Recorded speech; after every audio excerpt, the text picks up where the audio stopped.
अस्सलामुअलैकुम। उम्मीद करता हूँ तमाम दोस्त अच्छे होंगे, खैरियत से होंगे।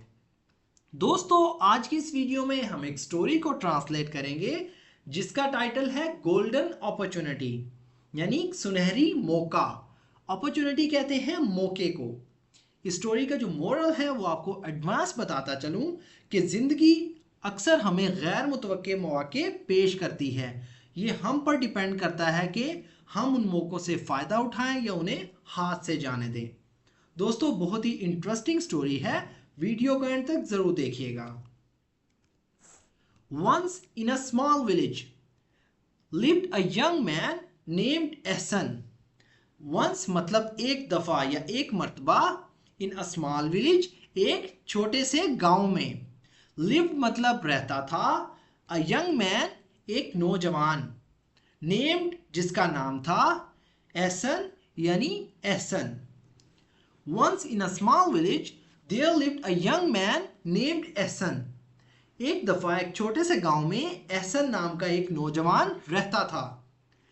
He worked tirelessly in the fields, but always dreamt of achieving something bigger. He मतलब वो, कौन? एहसन। वर्क मतलब काम करता था, टायरलेसली यानी बगैर थके या अनथक। वर्क टायरलेसली यानी अनथक मेहनत करता था, बगैर थके काम करता था। इन द फील्ड्स खेतों में या खेतों के अंदर। बट लेकिन, ऑलवेज हमेशा। ड्रीम्ड ऑफ का मतलब होता है दोस्तों ख्वाब देखता था। ड्रीम्ड ऑफ यानी ख्वाब देखता था। अचीविंग हासिल करने का। समथिंग बिगर यानी कुछ बड़ा। बिगर कहते हैं बड़े को। ही work tirelessly in the fields. वो खेतों में बगैर थके काम करता था। But always dreamed of achieving something bigger, मगर हमेशा कुछ बड़ा हासिल करने का ख्वाब देखता था। One day he heard about a businessman visiting the village, looking for someone to manage his new venture in the city.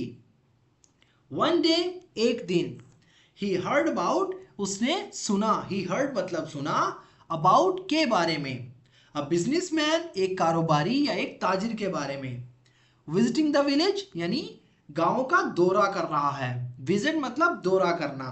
visiting the village गांव का दौरा कर रहा है। looking for ढूंढते हुए या तलाश करते हुए। looking for का मतलब होता है ढूंढना या तलाश करना। someone किसी को। to manage जो कि संभाले या संभालने के लिए। his new venture यानी उसका नया मंसूबा, अपने नए मंसूबे को। in the city यानी शहर में। One day he heard about a businessman visiting the village. एक दिन उसने सुना कि एक ताजिर गांव का दौरा कर रहा है। Looking for someone to manage his new venture in the city. जो शहर में अपने नए मंसूबे को संभालने के लिए किसी की तलाश में है, किसी को ढूंढ रहा है। Ehsan knew this could change his life. Ehsan knew मतलब एहसन जानता था। knew मतलब जानता था या एहसन को पता था। नो का मतलब होता है जानना, न्यू मतलब जानता था। दिस कुड चेंज यानी ये बदल सकता है। दिस कुड चेंज मतलब ये बदल सकता है।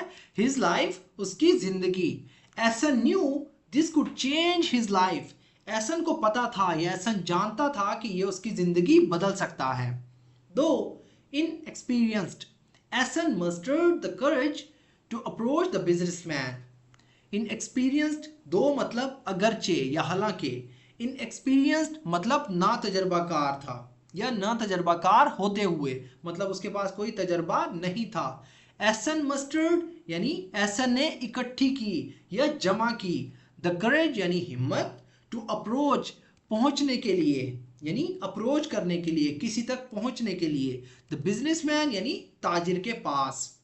दो inexperienced, Ehsan mustered the courage to approach the businessman. हालांकि एहसन जो था ना तजर्बाकार था, लेकिन उसने ताजिर के पास जाने की हिम्मत जमा की। He spoke of his work ethic and eagerness to learn. He spoke of मतलब उसने जिक्र किया। He spoke of मतलब उसने बात की या जिक्र किया। His मतलब अपनी। वर्क एथिक का मतलब होता है दोस्तों काम की मेहनत का या इखलाकियात का। And in eagerness, and eagerness का मतलब होता है बेताबी का या शौक का, टू लर्न सीखने के लिए। He spoke of his work ethic and eagerness to learn, उसने अपनी मेहनत की आदत और सीखने के शौक का जिक्र किया। किससे? उस बिजनेसमैन से। Impressed by Esan's determination the businessman offered him a position. Impressed by यानी मुतासिर होकर या मुतासिर होते हुए, एसन डिटर्मिनेशन यानी एसन के अज़म से। एसन्स मतलब एसन के, डिटर्मिनेशन कहते हैं अज़म को। द बिजनेसमैन यानी कारोबारी या ताजिर ने ऑफर्ड हिम उसे पेशकश की, अ पोजीशन एक ओहदे की। Impressed by Esan's determination the businessman offered him a position. Esan की अज़म से मुतासिर होकर ताजिर ने एसन को एक ओहदे की पेशकश की या उसे एक ओहदा पेश किया। एसन ग्रैब्ड, एसन ने पकड़ लिया। ग्रैब मतलब पकड़ लिया, ग्रैब का मतलब होता है पकड़ना। द अपॉर्चुनिटी यानी मौके को, with both hands working harder than ever before. With both hands यानी अपने दोनों हाथों के साथ। वर्किंग हार्डर यानी ज्यादा मेहनत करते हुए, वर्किंग हार्डर यानी ज्यादा मेहनत करते हुए। देन एवर बिफोर पहले से कहीं ज्यादा। एसन grabbed the opportunity with both hands, एसन ने इस मौके को दोनों हाथों से पकड़ लिया। Working harder than ever before, और पहले से ज्यादा मेहनत करने लगा, यानी उसने उस मौके को हाथ से जाने ही ना दिया। Over time he gained valuable skills, rising through the ranks and eventually running his own successful business. Over time यानी वक्त के साथ या वक्त गुजरने के साथ। ही गेंड उसने हासिल की, गेंड मतलब पाई या हासिल की। वैल्यूएबल यानी कीमती या काबिल कदर आप कह सकते हैं। स्किल्स यानी महारतें। राइजिंग यानी बढ़ते हुए, थ्रू मतलब के जरिए। द रैंक्स यानी रुतबे के जरिए या दर्जा के जरिए।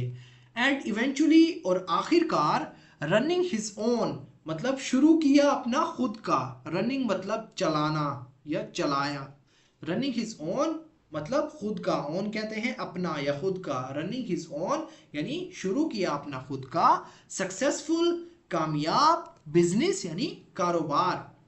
Over time he gained valuable skills, वक्त के साथ उसने कीमती महारतें हासिल की। Rising through the ranks and eventually running his own successful business, दर्जाबंदी में आगे बढ़ते हुए और आखिरकार अपना कामयाब कारोबार या बिजनेस शुरू किया। This golden opportunity transformed essence life, teaching him that success comes to those who dare.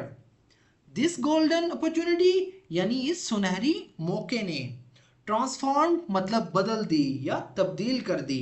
Essence life यानी एसन की जिंदगी। टीचिंग हिम, टीचिंग मतलब सिखाना, ये पास्ट टेंस है, जैसा कि ट्रांसफॉर्म मतलब बदल दी। टीचिंग हिम यानी उसे सिखाते हुए या उसे सिखाया। दैट के सक्सेस के कामयाबी, कम्स टू दोज उनके पास आती है। कम टू दोज यानी उन लोगों के पास आती है। हु डेयर यानी जो हिम्मत करते हैं, जो जुर्रत करते हैं।